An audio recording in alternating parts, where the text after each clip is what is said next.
Sycamore Hill sat perched above the sleepy fields of southern Ohio, its shutters faded but proud. The estate had survived floods, fires, and family feuds. Eleanor Redford had outlived them all. Her husband, her siblings, even her closest friends.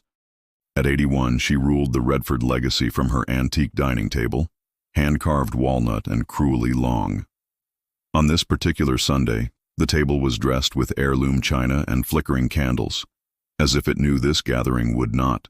And like the others, Eleanor had invited them all, the family she'd carefully kept apart over the years. Her brother Roy, reeking of cigar smoke and old money. Ivy, her elegant granddaughter who always spoke with one eyebrow raised. And Carter Redford, the golden child, the one who ran from the family at 23 with an inheritance advance and a trail of debt behind him. No one had expected to see him again, least of all Eleanor. But tonight, here he was, clean-shaven, navy suit, a bouquet of her favorite gardenias in hand. He kissed her cheek and called her Graham. There was something hollow in the way she smiled. The chandelier trembled slightly above them as the wind pushed against the old house. Outside, the fields were bare. Inside, forks clicked against porcelain plates. Roast duck, candied carrots, creme brulee for dessert. Carter's idea, Eleanor's wineglass never emptied. She sat tall in her high-backed chair, pearls resting against the fabric of a stiff mauve dress. Her eyes flitted from one family member to the next like she was memorizing their faces. Carter toasted her. To the one who built all this, may you never let go of the reins. She held his gaze for a long moment before sipping. I heard you were in Madrid, Ivy said, voice dry. Carter shrugged. And Morocco, then Prague, trying to find out who I am. You could have looked in the mirror, Roy muttered.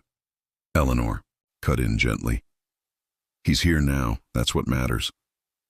The room quieted, the way families do when the matriarch speaks.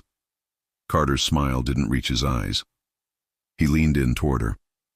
You still take your tea with 2 sugars? I'm not that old, she replied, though her fingers trembled slightly as she dabbed her lips with a cloth napkin. They laughed, but only briefly. By the time dessert was served, a strange calm had blanketed the room. Eleanor raised her glass. One last time. To the truth, she said softly. She took a bite of the brulee.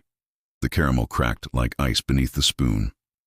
Moments later, her breath caught, a sharp gasp, then silence. Her body twisted slightly, then slumped sideways in. Her chair. Her glass shattered as it hit the floor. For a full second, no one moved. Then Ivy screamed. Roy rushed forward. Carter stood frozen, eyes wide, staring at the woman who had once promised him the world, and perhaps had just taken it away. The candlelight flickered over Eleanor's still face, her pearl necklace now crooked against her collarbone. Somewhere, in the distance, the estate's old clock struck 7. The sound echoed through the halls, long after her heartbeat had stopped. Rain fell the morning after Eleanor Redford's death, thin, steady, and cold. The kind of rain that didn't soak so much as it lingered, like regret. Sycamore Hill had gone quiet, its corridors stripped of the warmth that Eleanor's presence once commanded. The paramedics had come and gone. Her body had been wheeled away, beneath a gray sheet. Now silence clung to the house like mold. Carter sat at the long dining table, untouched tea in front of him. Ivy leaned against the archway, arms crossed, eyes red. Roy paced the room like a man searching for a memory he'd misplaced. And then the doorbell rang. The man who entered wore a beige trench coat and carried an air of inconvenience. He was Mr. Harold Minton, Eleanor's estate attorney for over 30 years. I apologize for the timing, he said, removing his hat and shaking off the rain. But Eleanor insisted the reading be done immediately, in the event of her passing. Her words, not mine. No one spoke. Ivy gestured for him to continue. The study was dimly lit, wood-paneled and heavy with dust and books. Minton placed a thick envelope on the desk and broke its seal. He unfolded the crisp, cream-colored document. The edges trembled in his fingers as he began to read aloud. Carter stood by the fireplace, eyes fixed on the flames. Ivy sat stiff in the wingback chair, and Roy leaned against the window, watching the rain trail down the glass. Minton's voice echoed in the silence. To my granddaughter Ivy, who never wavered in loyalty, I leave Sycamore Hill and its holdings. To my brother Roy, my gratitude and an annual stipend of $20,000. To my nurse Mia Jennings, for her kindness and dignity, I leave $50,000. To my grandson, Carter. He paused. Carter looked up. Yes? Minton cleared his throat. I leave nothing. The room went still. Nothing? Ivy whispered. Roy barked a laugh. Well, that's rich. There must be a mistake, Carter said, stepping forward. I spoke to her last night. She said we were rebuilding. She toasted to the truth. I'm afraid this was signed 3 days ago, Minton replied, holding up the notary seal. She was very clear. She promised me, Carter said. Quieter now, like speaking to someone no longer in the room. She told me I'd be part of this. I came back for her. Minton gently placed the will on the table. There is no codicil, no revision. This is the final version. Carter walked out without a word. Past the dusty oil paintings, the staircase, and the umbrella stand that had always leaned left. He stepped onto the porch and into the rain, his face unreadable. Behind him, the family, whispered, the boy she adored, disinherited. No warning. No explanation. Ivy turned to the fireplace, watching the embers die. Roy poured himself a drink, and somewhere in the back hallway, Eleanor's portrait stared down from the wall, her eyes dark, mouth unsmiling. A woman who never made a move without reason. Long before Carter Redford became a name whispered in contempt, he had been Eleanor's pride. Photographs still lined the upstairs hallway. Carter on horseback, Carter beside his first car, Carter in his Princeton blazer, smiling beside Eleanor. She had called him her second chance, a way to fix everything she'd failed with her own children. But reputations in places like Sycamore County are like paper lanterns, beautiful, fragile, and one spark away from burning. The spark came 5 years ago. Carter had been 2 semesters away from graduating with honors when news spread that he'd been suspended for academic misconduct. No one said the word plagiarism. No one had to. Then came the rumors about borrowed money from classmates, about bar fights, and about a girl from the theater department who stopped showing up to rehearsals. Eleanor had flown to the East Coast, in silence, returned the next day, and never spoke his name for 6 months. Now, on the back porch of Sycamore Hill, Ivy stood under the overhang, smoking a cigarette she'd bummed off Roy. Rain tapped the railing.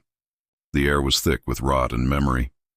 Inside, Carter stared at a framed photo of himself and Eleanor taken during his high school graduation. He was taller now, but somehow smaller. Down the hall, the faint sound of drawers opening. Roy was all ready, searching for the scotch Eleanor used to hide behind the silverware chest. The house breathed like something alive, remembering. She never forgave you, Ivy said, stepping onto the porch behind Carter. He didn't turn. You think I poisoned her? I think you came back for something, and now it's gone. He flicked his eyes toward her. I came back for her. Ivy exhaled smoke. Then you came too late. A long silence passed between them. Carter finally spoke. She told me once, if I ever lied to her again, she'd erase me like I was never born. I thought she didn't mean it. She meant everything, Ivy said. That night, Carter opened the drawer in his old bedroom and found it nearly untouched. Same books, same baseball glove, same pressed handkerchiefs. But on the desk sat a manila envelope with his name in Eleanor's handwriting. Inside was a copy of a credit card bill, one he had secretly opened in her name, years ago. Thousands spent on hotels, flights, and a now-defunct crypto trading site. Attached was a note written in her delicate script. I gave you everything once. You gave me nothing back but shame. E. He stared at it, fingers trembling. Outside, the wind howled. The report came 2 days later, slipped under the heavy front door like a secret afraid to knock. a white envelope bearing the seal of the Franklin County Coroner's Office. Ivy was the one who picked it up. Roy was asleep on the parlor sofa, drunk again. Carter hadn't come down all morning. She stood at the dining table, the same place Eleanor had died, and opened the envelope with steady hands. The cause of death was listed as cardiac arrest due to acute poisoning. Further analysis confirmed the presence of oleandrin, a highly toxic compound extracted from the Nerium oleander plant. Just a few milligrams, lethal, colorless, tasteless, and slow. Eleanor hadn't died of age. She'd been murdered. The kitchen suddenly felt like a crime scene. Ivy's eyes flicked over the plates still stacked beside the sink. Crumbs from the creme brulee clung to the countertop. The wine bottle stood half empty, corked again as if nothing had happened. In the walk-in pantry, she found rows of old jars, jellies from 1992, imported teas, and medicinal herbs Eleanor liked to steep in her own blends. Everything looked harmless. Until her hand brushed the back shelf. A small amber bottle sat wedged behind a row of chamomile. No label. A faint, chalky residue clung to the inside. Ivy held it up just as Carter entered behind her. "What are you doing in here?" he asked. "I was looking for tea," she lied, eyes not leaving the bottle. He frowned. "That looks like one of her old medicine vials." "Maybe." He reached for it. She pulled back. "Don't." "Why not?" "Because you were the last one in the kitchen the night she died." His voice sharpened. "You think I killed her? I think she changed her will. I think you were angry. And I think this wasn't here yesterday." Carter's face paled. "I didn't even know what oleander was until 10 minutes ago." Ivy didn't respond. She dropped the bottle into a Ziploc bag and walked out without another word. The police were called. They arrived without sirens, quiet as ghosts. Officers combed the pantry, the kitchen, the back garden. Detective Rowan, mid-40s, hollow eyes, divorced twice, led the scene. He asked sharp questions, took soft notes. He found Carter's fingerprints on the wine bottle and on a teaspoon in the sink. He found traces of oleandrin on the amber vial. It wasn't enough for an arrest, but it was enough for suspicion. That night, Sycamore Hill creaked and groaned under the weight of withheld truths. Rain tapped against the stained glass windows like impatient fingers. Upstairs, Carter stared at the envelope Eleanor had left him. Downstairs, Ivy stood at the back door, watching the garden sway. Oleander shrubs lined the eastern fence, lush, green, and now sinister. Detective Rowan returned to Sycamore Hill at dawn. The rain had stopped, but the house still dripped with unease. He wasn't interested in family drama, not on the surface anyway. He cared about motive, timeline, and access. Poison is not a weapon of passion. It's cold, premeditated, intimate. He started with Roy Redford, the matriarch's brother. Roy was half drunk by breakfast, pouring bourbon into his coffee when Rowan sat across from him. Eleanor was many things, Roy slurred, but stupid wasn't one of them. If she was scared, she knew why. "What do you mean, scared?" Roy rubbed his eyes. She kept locking her study at night, had that damn nurse walking her to bed like she was 5. Next, Rowan found Ivy in the greenhouse, pruning wilted roses with a blade that trembled in her hand. "She was restless the last week," Ivy said quietly. "Didn't sleep. She told me she was writing a letter, something to be opened after her death." "Did she say who it was for?" "No, but it wasn't for me." The hallway outside Eleanor's study still smelled like lavender and old wood. Rowan examined the desk drawer, neatly organized, but one folder missing. A thin line of dust outlined where it once sat. The safe beneath was locked. When asked, no one claimed to know the code. Downstairs, the nurse, Mia Jennings, sat quietly. At the breakfast nook, hands folded in her lap, late 20s, composed, her uniform crisp despite the chaos. She had worked for Eleanor for just over a year. "I made her tea every evening," she said. She liked hibiscus, but that last week, she stopped drinking it. "Why?" She said her taste had changed. Or maybe she didn't trust it anymore. Rowan leaned in. Did she ever mention feeling threatened? Mia hesitated. She asked me to lock her bedroom door from the inside, told me not to let Carter into her study while she was out. Did he try? She nodded. Twice. He said he was looking for an old photo album. She didn't believe him. Rowan took a deep breath. Did you see Carter in the kitchen the night she died? Yes, Mia said. He was making dessert. Was that normal? Carter didn't cook, she said flatly. Not even toast. By the end of the day, Rowan had a timeline. Carter had access. Carter had motive. But no one had seen him actually administer the poison. Still, something didn't sit right. Too many whispers. Too many silences in all the wrong places. He left Sycamore Hill with more questions than answers, and a nagging suspicion that Eleanor hadn't just suspected her killer. She'd known. As Rowan drove away, the old estate faded into the rear-view mirror. Upstairs, a light flicked on in the master bedroom. Ivy stood at the window, arms folded, watching him leave. And in the west garden, just beneath the oleander bush, something half-buried gleamed faintly in the dirt, metal catching moonlight. Detective Owen. Rowan returned the next morning with a search warrant and a quiet conviction. Eleanor Redford hadn't died in a vacuum. Murder leaves traces, not just in fingerprints or toxins, but in patterns, in the things people avoid saying. He began with Eleanor's journal, found tucked beneath a floorboard in the master bedroom. Bound in burgundy leather, the entries were sparse, dated, and coldly methodical until the final few weeks. The tone shifted. One name appeared again and again, Marina, on the 5th page from the end, underlined in thick red ink. If he shows up again, I'll tell them everything. Marina still haunts this house. I can't pretend I didn't know. Rowan didn't recognize the name, but Carter's face changed the second he said it aloud. The morning was sharp with frost. Ivy stood in the backyard, shovel in hand, digging around the base of the oleander bush. It was where she'd seen the glint, half buried, just beneath the roots. She pulled out a small silver locket, caked in dirt. Inside, a photo of Carter, younger, smiling, with a woman. Olive skin, dark curls, unreadable eyes. On the back, M+C, Prague 2019, Emia, watching from the patio, said nothing. But her hand trembled on her coffee mug. Rowan examined the locket and tucked it into an evidence bag.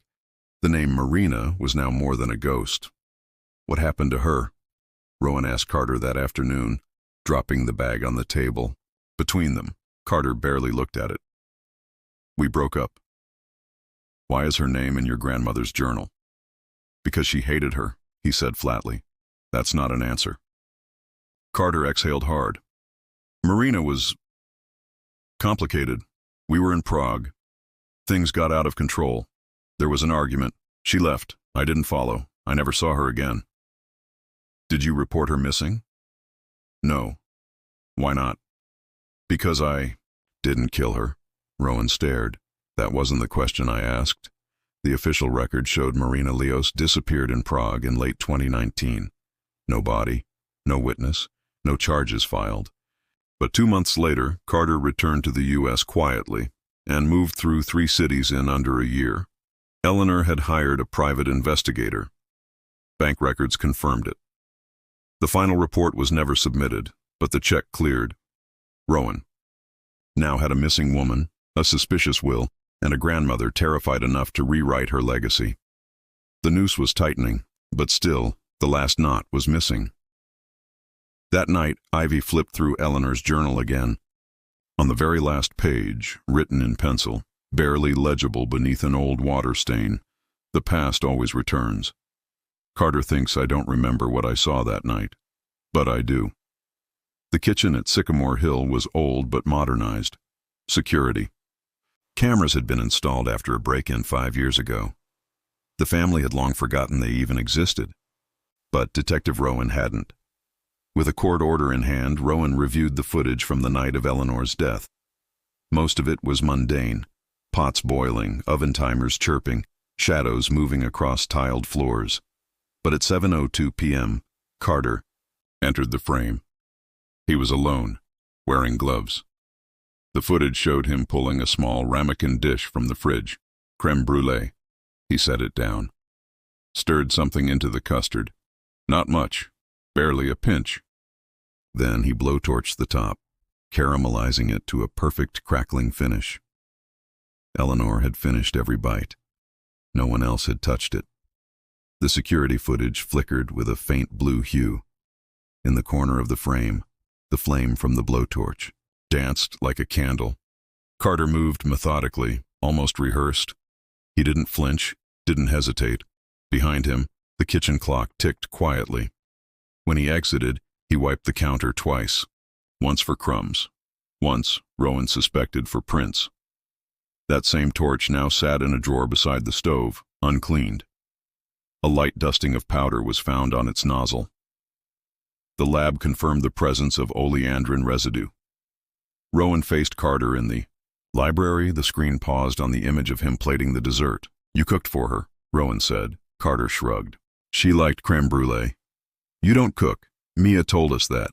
I wanted to do something nice. I was trying to fix things.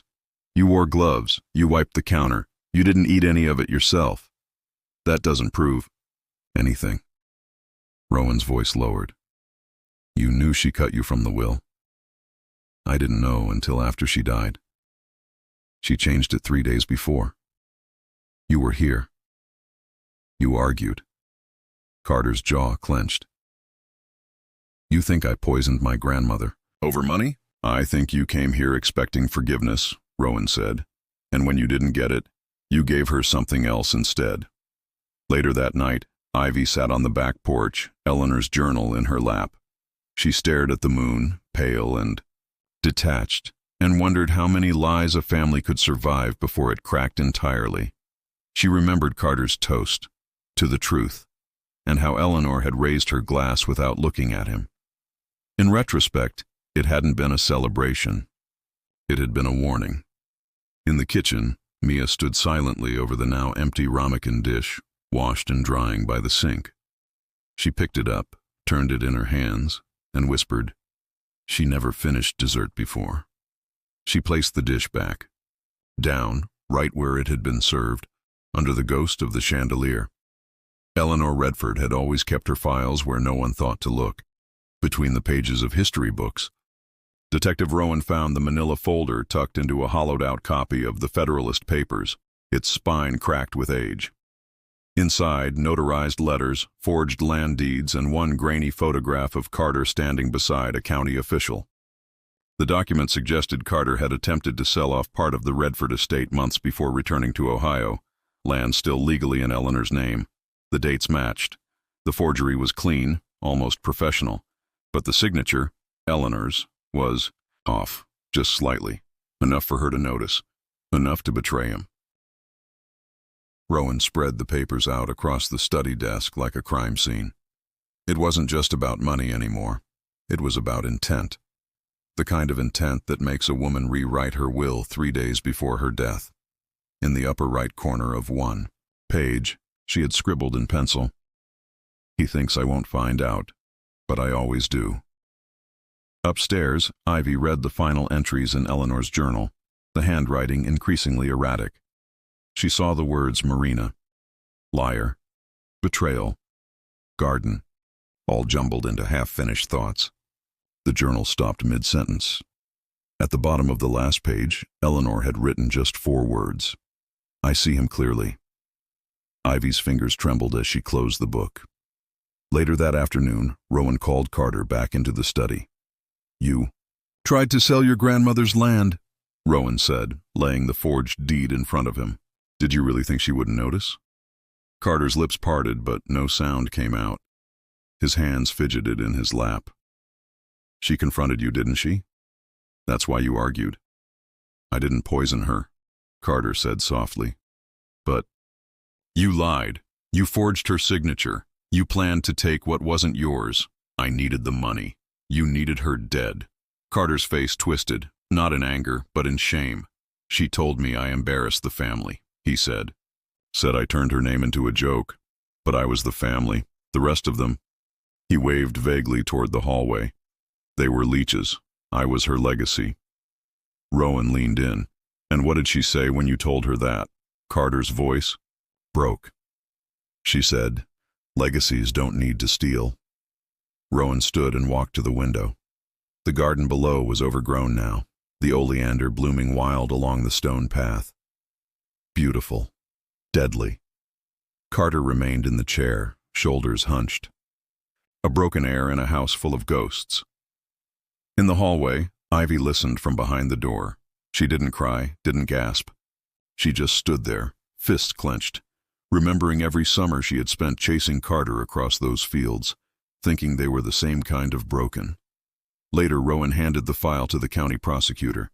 It wasn't a smoking gun, but it showed motive, calculated, callous, and personal. That night, Sycamore Hill was quiet again. Mia walked the halls slowly, as if expecting to see Eleanor at the end of every corridor. She stopped outside the study, placed her hand on the doorframe, and whispered, I told you he'd come back. And in the attic, beneath a dusty sheet, the old phonograph began to skip. A warbled voice crackled out, faint and ghostly, to the truth. Just as the wind rattled the shutters and the lights flickered, once, then twice, then went dark. Detective Rowan sat in his car outside the Redford estate, listening to the recording he had secured earlier that afternoon. Carter had called his estranged mother from a payphone 2 towns over, his voice trembling and ragged. The line was poor, full of static, but the words came through clearly enough. She took everything from me, Carter said. Everything I deserved, before I even touched her damn silver spoon. Do you understand? She made me nothing. His mother's voice was calm, almost bored. And you're going to tell me this now? You think I can fix it? I can't, he said. But I'll make her pay in some way. She has to know I'm not a fool. Rowan leaned back in the seat. It wasn't a confession, not exactly, but it was more than circumstantial. It was intent spoken aloud. Anger, betrayal, and grief, all rolled into a single phone call. A blueprint for someone who felt justified, even righteous, in crossing a line that could never be uncrossed. Inside the house, the morning sun cast thin, fractured beams through the lace curtains. Ivy sat at the kitchen table, nursing a cup of coffee she didn't intend to drink. Her eyes followed the shadow of Carter's empty chair, still pulled out as if he might return any moment. Roy slept in the parlor, oblivious to everything, his snoring a low rumble against the quiet. Rowan entered quietly, his boots clicking against the hardwood. He laid the phone recorder on the table. Ivy leaned forward. Did he say it? She asked softly. It's close, Rowan said. Close enough to show motive, close enough to show malice. She rubbed her forehead. I always knew he was volatile, but this is beyond anything I imagined. You saw the kitchen footage, Rowan said. Dessert, gloves, wiping the counter, all of it lines up with what he's saying now. Anger, opportunity, premeditation. The missing piece is proof he touched the poison directly. Carter's face flashed in her mind, his sudden grin when Eleanor poured the wine, the way he raised his glass and called to her, to the truth. The truth, Ivy realized, was never meant for anyone but him, and it was bitter. Rowan continued. The call shows he was planning something, not explicit, not detailed, but enough to show he intended to settle a score. That's where the law meets reality. The intent is often as damning as the act itself. Ivy's hands trembled. She saw it coming, didn't she? She whispered. Rowan nodded. She did. That's why the will was changed, why she left specific instructions, why Mia was instructed to stay by her side. Eleanor knew. She always knew. Later that evening, Carter wandered the garden alone. Rain had returned, light and persistent.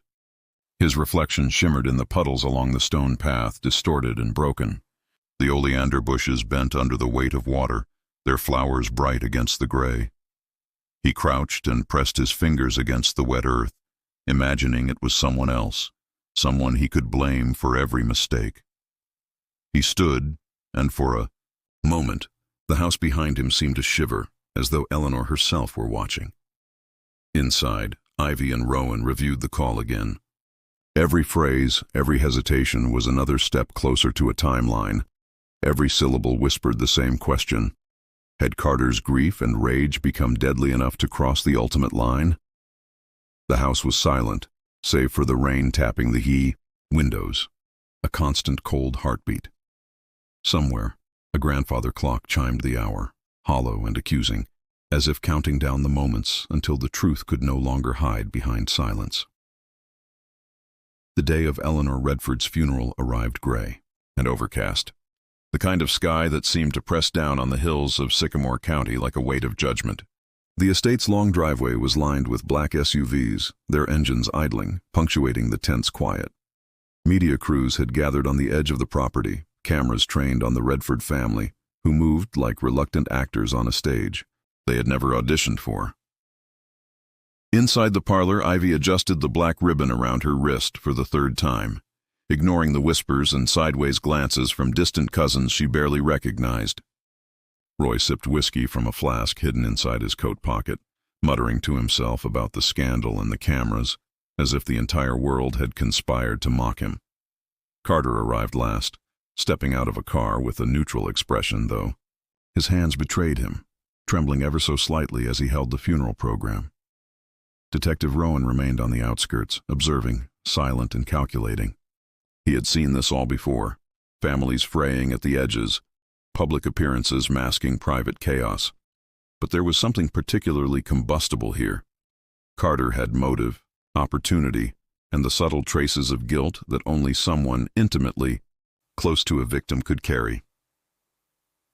The ceremony began. The preacher's voice was soft, measured, offering platitudes about life, loss, and legacy. Ivy noticed Carter shift in his seat, fingers tightening around the program as though it were a lifeline. Roy's eyes darted to every corner, suspicious of cameras, neighbors, even the wind. The congregation murmured, a low hum, oblivious to the poison lurking behind polite smiles and handshakes. After the eulogies, the family filed out to the cemetery. The soil was damp, the grave freshly turned. Carter led the way, his steps deliberate, almost rehearsed. Ivy followed, glancing at him, noting the tension in his shoulders. He paused at the edge of the coffin, his jaw tight, and for a moment, it seemed he might collapse, or speak. Instead, he lowered the first shovel of dirt, each handful falling with a dull thud that echoed unnaturally in the quiet. I can't believe this is happening, Ivy whispered to Rowan, who nodded without looking away from Carter. Roy stepped forward next, shaking his head. She was strong. She survived everything, and we're standing here burying her anyway. His voice cracked just slightly, betraying more emotion than he usually allowed. Mia, the nurse, standing at the back, kept her hands folded tightly, watching Carter with a faint expression of worry. She had seen him that night in the kitchen, the dessert, the gloves. And now, under the open sky, she wondered if justice would be enough to contain the shadow of what had happened. Rowan's phone buzzed. He glanced down at the text message from the lab. Additional traces of oleandrin had been detected on Carter's clothing. Enough to confirm contact, but not enough to specify intent. The case was stronger, but the prosecution would rely heavily on motive, witness statements, and circumstantial evidence. As the ceremony ended, the family began to disperse, whispering apologies and condolences to one another. Carter stood frozen, his eyes locked on the fresh mound of earth. Ivy approached, her voice low. You knew, didn't you? Carter didn't respond. He only shook his head once, a fragile gesture of defiance, grief, and resignation all at once. Rowan stepped closer, observing the scene. The crowd was thinning, the cameras packed up. The wind stirred the oleander along the fence, their blooms bright against the gray. Somewhere in the distance, a crow cawed, a lone witness to everything that had transpired. The day ended with the Redford family fractured further than anyone could have imagined. Carter remained at the grave a moment longer, silent, while Ivy and Roy drifted back toward the estate. Justice, truth, and legacy would collide in court. Soon, but for now, Sycamore Hill held its breath, waiting for the next chapter in the story Eleanor had begun, and Carter had, perhaps unknowingly, completed. The courtroom smelled of polished wood and stale coffee, a mixture that seemed to cling to the air and everyone in it. Sycamore County's legal building had seen countless trials, but none quite like this one. The Redford case had already captured the town, the state, even national attention, and now it was all condensed into a single room. The gallery was full, neighbors with curious expressions, reporters with microphones and notebooks, and the faint hum of a local television crew. Carter sat in the defendant's chair, his posture rigid, hands clasped in front of him. His suit was dark, conservative, but the dark circles beneath his eyes betrayed countless sleepless nights. Detective Rowan sat in the back, quietly observing, reviewing every known detail in his mind. He had prepared for months for this day. The evidence was circumstantial but compelling. The altered will, the kitchen footage, Carter's fingerprints on the wineglass and teaspoon, the oleandrin residue found on the ramekin dish and later on his clothing. Add to that the motive, the anger, the financial betrayal, the disinheritance, and the prosecution had a case strong enough to make a jury deliberate for hours. The judge entered, robes flowing, gavel raised slightly as if ready to deliver both justice and warning in one fell strike. Everyone stood until he sat.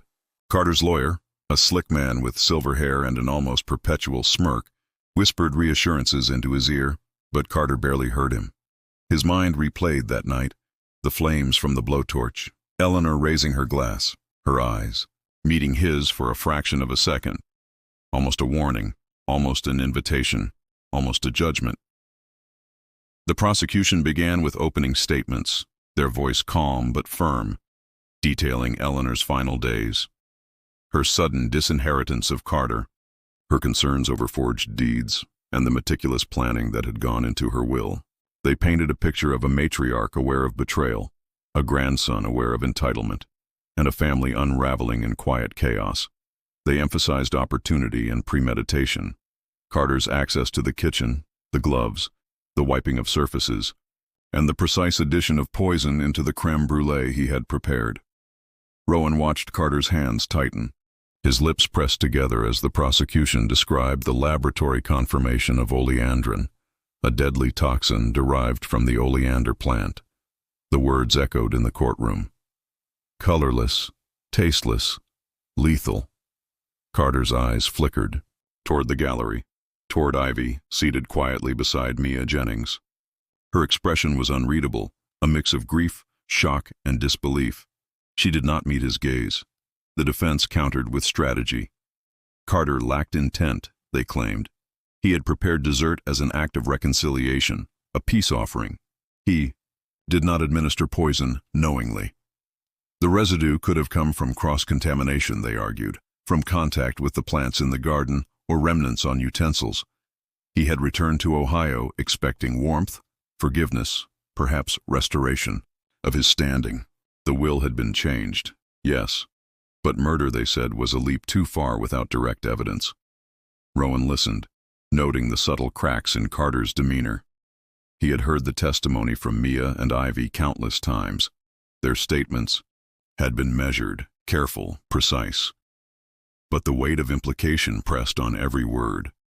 Carter's presence in the kitchen, the timing of dessert, and the discrepancy between the original and altered will all converged in the prosecution's narrative. The jury could connect the dots, or hesitate. As witnesses were called, the courtroom's atmosphere thickened. Mia described the final evening in detail, recalling Carter's demeanor, the gloves, the wiping of the countertop, the preparation of the creme brulee, and Eleanor's final moments. Her voice remained calm, but her hands shook slightly as she gestured toward the scene she had witnessed. Ivy recounted her own memories, the moments leading up to Eleanor's collapse, Carter's reaction, and the quiet tension in the family that no one else seemed to notice. Every anecdote, every recollection reinforced the timeline and built a psychological portrait of intent, even if direct administration could not be proven. Rowan found himself reflecting on Eleanor's journal, on the repeated mentions of Marina, on the red ink notes about deceit and betrayal. Carter had returned to Ohio carrying more than resentment. He carried guilt, secrets, and the legacy of choices made abroad that Eleanor had discovered. The jury would not know all of this, but the underlying tension, the psychological weight, seeped into every testimony. Eleanor had been more aware than anyone realized, preparing herself for this confrontation even in her final days. When Carter took the stand, the courtroom seemed to hold its breath. His voice was soft, hesitant, but firm when necessary. He described his return home, his understanding of disinheritance, his desire to reconcile. He admitted to anger, to frustration, even to feelings of betrayal, but denied murder. "I loved her," he said. "I wanted her to forgive me. I did not want her dead." Rowan watched him closely, noting every twitch, every falter, every micro-expression that might betray a deeper truth. The cross-examination was relentless. The prosecution asked about the kitchen, the gloves, the utensil wiping, the blowtorch. Carter's denials were consistent, yet Rowan could see the tension behind each word. The jury scribbled notes, eyes alternating between Carter, the evidence, and the silent witnesses who had observed it all. The room was taut with expectation, as if the air itself might snap. Closing arguments framed the case in moral terms. Trust violated, greed masked as reconciliation, and the cold precision of a young man confronting the consequences of his actions. The prosecution urged the jury to consider not just the act, but the intent, the opportunity, and the long pattern of resentment and entitlement that had festered between Carter and his grandmother. The defense pleaded for reason, for doubt, for the recognition that absence of proof could not be substituted with suspicion, no matter how convincing the narrative appeared. When the jury retired, the courtroom emptied slowly. Ivy and Roy stayed behind briefly, their shadows long against the polished floors. Carter remained seated, head bowed, as if the silence itself was a verdict. Rowan watched from the back, quietly confident that the evidence, when pieced together, with motive and witness testimony, would leave the jury with little room for leniency. Outside, the wind swept through Sycamore Hill, rattling the oleander along the garden fence. The estate seemed to exhale, holding its breath for the inevitable conclusion. Justice, like the earth, would settle slowly, reshaping the landscape of a family, already fractured beyond repair. Rowan knew the final chapter was approaching, the moment when Carter would have to confront not just the law, but the weight of his choices and the irreversible consequences of Eleanor's foresight and foresight. Alone,